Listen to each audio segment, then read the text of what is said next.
I'm noticing that I keep struggling a bit with full body extension on many exercises. I think a better degree of hip extension, especially, would benefit stuff like my jumping primarily, but also my handstand work. Basically, anything really.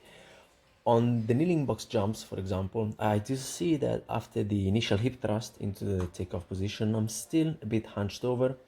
And if the head is looking down, everything will follow. And yeah, I'm looking at the edge of the box so as not to trip, but I'm also jumping well above it. So it is really a matter of my body being used to moving in a certain way and me kind of rolling with it, as opposed to paying more attention to refining the movement pattern.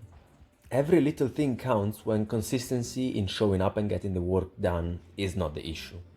And similarly, during handstands, I do see that sometimes the degree of flexion that I exhibit is clearly over what I think is reasonable.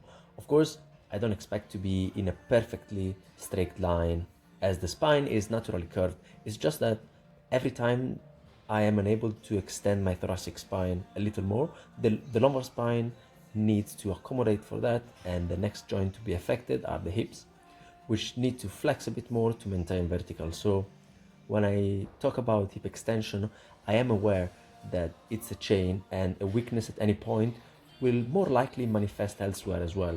It's just that the hips are where it's easier for me to spot this.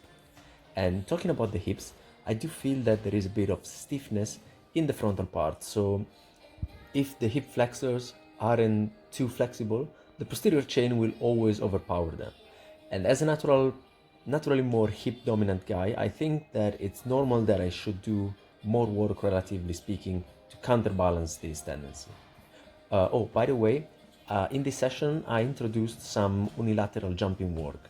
It can't be a bad thing when the environment in which I'm training is always so safe and controlled as a normal gym. The box was at a good height to start this with, and I got 3 jumps per leg. Even a single leg rep requires a full body mobilization and probably higher coordination even. At that point, I kept the same box for the kneeling jumps, as the 18 inches one was a bit low, and actually I noticed a bit of an improvement in the way some of those reps looked.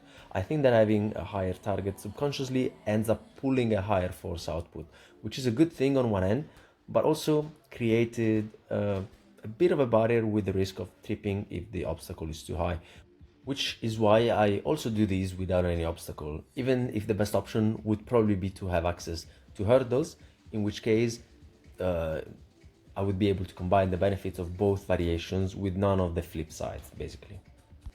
The plyo jumps are super fun, and while rewatching them in slow motion, I was pretty happy with the way that they looked. I'm kind of right at them and getting into the right groove so that every rep is flowing without technique breakdown or body parts moving out of pace.